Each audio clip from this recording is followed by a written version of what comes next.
So at Crash Ryan just revealed that he has a movie that's about to debut. If he can find a place to screen it, Yep. uh, Holy crazy. adapted from a classic sci-fi story. Yep. Again, well, it's a short movie, but again, we're Yeah. talking about how short stories are nice ways to. Yeah. Espe- Well, but, Cold Equation is like one of the best sci-fi short stories in the world. And But, it's such yeah. a simple. The drama is so simple and well, straightforward. like Nightfall, I think was made into a movie, and that was an Isaac Asimov short story. Yeah. So, I never. and Stephen King, like The Running Man's a short story, Yeah. and that's one of his better movies, I think. Yeah. Although, have you read the short story The Running Man? No. I don't like Stephen King. It's an unpopular opinion, I guess. No, I'm not a fan either. But he wrote the Bachman books, and I think that they're different in style. Yeah. It was him not being Stephen King, Right. but also like, well, I always compare Stephen King to Kilgore Trout. Right. Is that he's got great ideas but shitty writing. I mean, Christine is not a well-written book, and a lot of his writing makes me feel like I want to take a shower. Yeah. But his ideas, like a possessed car, Right. And Christine's one of the ones I read. and Where I went like, I don't think I like this dude. so I'm like, anyway, I've always thought he's like Kilgore Trout from the Slaughterhouse Five and all those Right. Kurt Vonnegut books. Yeah. That he's got great ideas, he's just not a good writer. Right. And I feel that way about The Running Man as well. But it's written, and it's much less where you have like these superhero characters fighting the villain, Right. the criminals. It's much more about you're actually running cross country, and anyone can get involved and take a shot at you. Right. And it's very much like this before America's Most Wanted, where they share information and they call in. Yeah. And so it is literally like, as opposed to like, oh, you gotta fight some mega villain like a video game, Right. you're fighting the entire country. Yeah, I remember actually reading. It was a lot of like there's another story sort of like that, like not the seventh victim. I think it was number 7 was involved.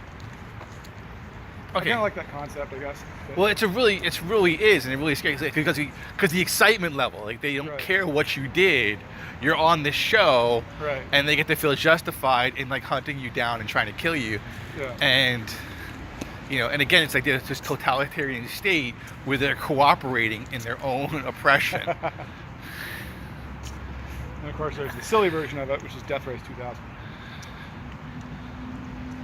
I haven't seen that, but I thought that actually was like a death race where people like race against each other. It is. It's sort of. It's not really the same concept, but it's not much more complicated than that. It's a cross country race in a dystopian, like Hunger Games type world, where the drivers can kill each other, but they get bonus points for killing people on the way. Oh, okay. Like a really fucked up Cannonball Run. Yeah. Well, that's them against the people as opposed to the people against them. Yeah, but the people actually get into it. Like, there's a scene where a nursing home just takes all its terminal patients and pushes them out into the street. So that they can get more points Yeah, they're sort of sacrificing them to help the team they want to win. yeah. But then Frankenstein, our hero, 'Cause of course he's it in the is. lead, Right. and they put all the fucking terminal patients out in front for him to kill. Uh-huh. And they go hide behind the building, so he cuts behind the building and kills them. Kills all the people that put the people out to die. That's what makes him a star. I don't know if that's good or bad. It's I gotta parse the morality on that, because there are people who wanted to like murder someone to help their team win, which is taking fandom a little bit further than I think most people would, and so they're terrible people and should die. right. But I don't think he was killing them as a moral judgment. He was like, I think it'd be funny. You thought you were gonna kill people, but I'm killing you instead, No, it actually is a moral judgment because the whole idea is that Frankenstein's trying to win the race. without So- killing anybody. No, so he can shake hands with the president And then kill him. and then explode because his hand's a hand grenade. Of course, it's a hand grenade or just a Roger hand grenade. Corman did that. Of course, his hand is a grenade. Wait, but doesn't he blow up everybody he shakes hands with? Or like No, is he's it one saving- usage? He's saving his fucking hand grenade. He doesn't have more than one? Well, he has no. He has it's detachable because he's been patched together so often in car wrecks. So he's got He's a more specific machine than hand. man. That's why he's called Frankenstein. As opposed to Frankenstein's monster. Right. Not that kind of nuance. That's become like way overdone because the internet, like it just latched on to certain things that everyone now knows. Right. Like you can't say it because like I've been saying it for 25 years, but now it's like, oh, you got the meme. I'm like, no, It's not a meme. It's just. I predate the meme. I was the meme. I was that guy before there was a that guy. My buddy's an English professor at a junior college. Uh-huh. So he's teaching basically English if people didn't get it right the first time. Sure, yeah. And he ran into a smug fucking student who was trying to do that, like, one of my teachers said that, like, intelligence is knowing that it's Frankenstein's monster, but wisdom is knowing that it's Frankenstein when they say it. He was trying to get out of, like, some fucking error and identification that he had done. Fuck you. The way I saw it, I thought that wisdom is knowing the monster is the victim and Right. Frankenstein is the monster. That would make more sense. Probably would have gotten out of his fucking bullshit thing he did. So. Well, I've seen it that way. I've seen it a couple different ways, but yeah, that's the one that's stuck with me. Well, I don't know. It's not like he's that good a dude either. There's no good dudes. That was one of the Except books for- I read where. Except for Young Frankenstein, where Igor is the good dude. Right. What? Igor, take the bags. All right, you take the one with the rag on her head. I'll take the blonde.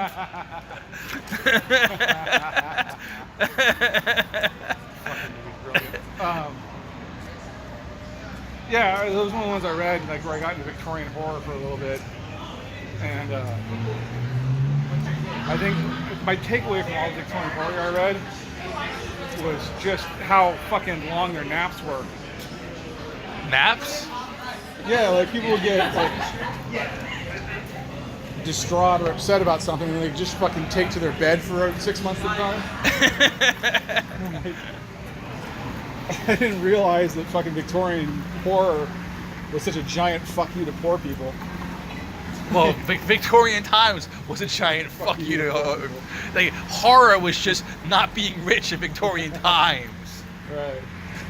Oh, what? Your kid lost an arm at the factory?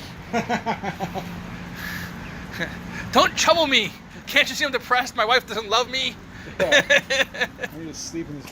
That was my problem with Awakenings. The Awakening by Kate Chopin. Movie or? There's a book. Don't know it. Early. It's an early feminist book. I don't have a problem with the feminist message, but the dude was like super accommodating. Like, you know, she'd go to her husband and goes, "I need room," and her husband would go, "All right." And then he goes like, I need this," and the husband would go, "Yeah, okay." And like, I was thinking like, What do you want him to do? right, I feel like there's a lot of women in your time who have this way fucking worse. Can you hear their stories? And like, if you get everything, and I understand that, like, even if you have a husband that's like agrees, the society itself is still going to crush you because it's a systemic problem and not just a problem of one dude. But at the same time, I was like, I don't know. I'm not getting there here. Yeah, I I feel like mean, I'm just reading white girls' problems. well, that's who was writing the stories at that time. Yeah. But what was it? I'm trying to think. Jane Eyre, right? Right. By one of the Bronte sisters. Yeah, where like the plot is resolved by her suddenly, with no pretext whatsoever, with no foreshadowing, nothing, developing psychic powers. Have you read it? I didn't know that. No, I didn't read it. I've never read it. Well, it's the one where she's the Annie and like she's a nanny, and then of course like the head of the household, the widower, Right. is like this gothic hero, and somehow at the very end, like he comes out and he's distraught, and she senses it psychically, maybe it's called in her heart, but basically, like, with no way she can overhear it, she just has this ethereal sense that he needs her, and she runs over, and then and then the plot's resolved. It's like, you don't get much more Deus Ex Machina than that. Right. All right, well, how do we fix this? Well, she was psychic. Did we lay any groundwork? No. All right, good. I mean, That guy's it's like having a normal ass story and at the end. Oh yeah, I have a super soldier serum. What? Is that the story we were telling? What the fuck is Captain America doing in this? But I mean, really, like, I'm not the first person to say it. Like, a friend of mine was talking about that, but like, it's just, where does this come from? Why is she suddenly psychic? Like, it's not like, oh, you know, she talks about like her aunt who could sense things, or she occasionally cast tarot, and that she was judged for it. You know, no, just totally normal person. And how the fuck do we wind our way through this maze? How do I get myself out of it? She was like legitimately psychic. It wasn't like, oh, I'm in love and I'm in tune with this person now. Well, it might be that, but like there is a psychic occurrence where she finds it through some sense that has never before been introduced. And it's like, why? Why did you do that? Damn it, how am I going to write myself out of this one? I know. All right, I think we're going to have to fucking backtrack. Well, I need a ramp. Oh, right. Suddenly psychic. That great song from... See, at least they set it up. It's an alien from the very beginning. Right. You know, you're not like, well, why did this plant suddenly become an alien? No, you knew. You knew that was what you were invested the entire time. Alien plant. I finally saw the actual Roger Corman Little Shop of Horrors. Oh, before it was a musical. Right. Not much changed. Well, but they had music. Right. Got better. But isn't Jack Nicholson in that one? Yes, he is. He goes and he's like, but it's a very minor part. But like in video stores, like they would plaster his name on that thing. Jack Nicholson in. But how much of it's in? Well, about 3 minutes. Yeah. But he is in it. He's a sadist. Or is that right? Which one's the one that likes having shit done to them? Oh, masochist. Masochist. Oh, is it patient and a dentist? Yeah. I love that scene with Steve Martin. You sicko! Do more. Can you do 2 more fillings? Yeah, he's a... I don't do karaoke well because I can't sing, Right. but I do a great karaoke version of that song. Of the dentist song? Yeah, I found a place in Irvine that had karaoke, and they had that song on their thing, and that was the only time people paid attention. Like, got applause. I was like, Yeah, you can't. I don't think you can go wrong with musical. well, musical helps, but like that song is so personality driven. It's all about the humor. It's all about the emphasis and the attitude you put into it. No. Much less about That's the only line I can remember.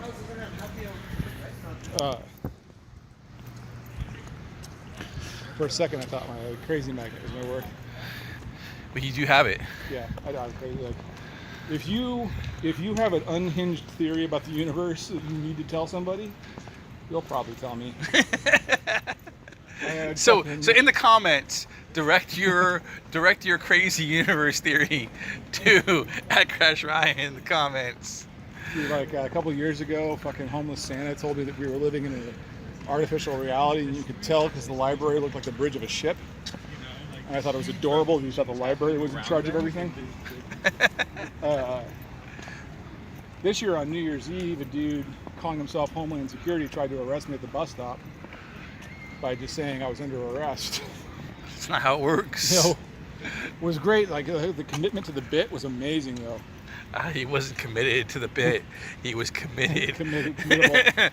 Like, he just walked up and put his face in my face like this close and was like, no! And then walked in, and I was like, and what I said was, all right. Just, all right. And he turns around and goes, what do you mean, fuck you? And I was like, no, I mean, I said, all right. And then I was like, why am I defensive about this?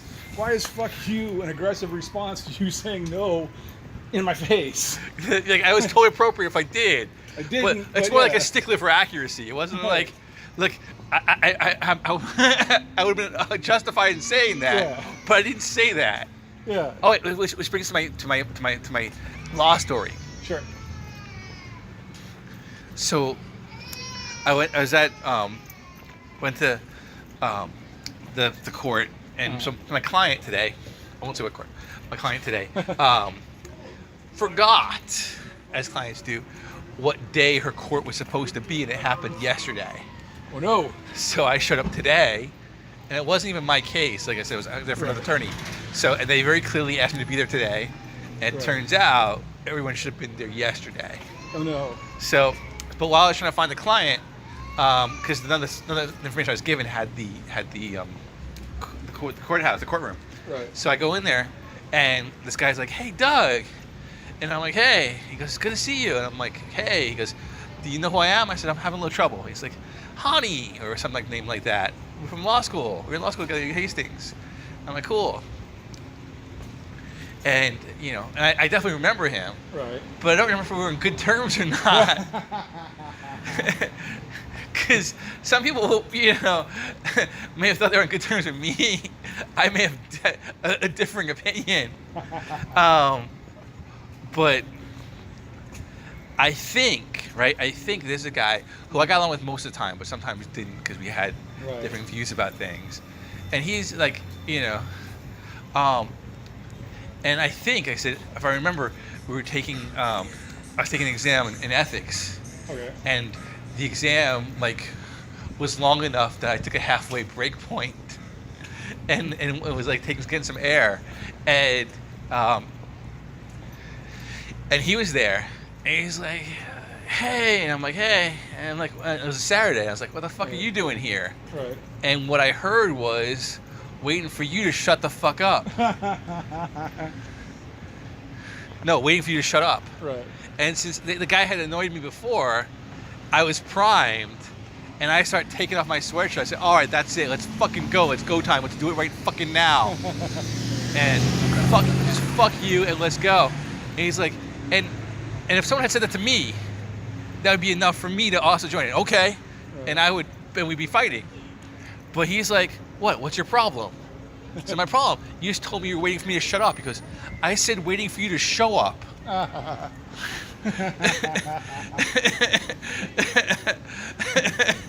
Couldn't have read it more wrong. And I was like, "Oh, in that case, okay, I'm here. How you doing?" How you doing? How do you do? Good sir. And I believe him because there was genuine confusion in his face. Like, how did we get here? Right. What happened? And I found myself occasionally in that because I'm a little mumbly, so people don't always hear exactly what I say. So I'll say something and they're like, "All right." So then I have to go through the whole process of, "What do you think I said?" Well, that was good problem solving. What happened? Well, you said this. I didn't. Oh, in that case, then. And that's my law school story.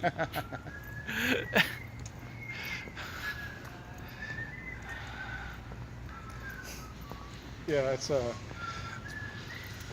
unfortunate where you say something you think is really benign, and all the person hears is like, "Fuck you, man." Well, usually if I say something, it's not benign. Usually, if someone wants to fight me, they've come to the right conclusion. On that note, that concludes episode 88, I guess, of Theater School Rejects.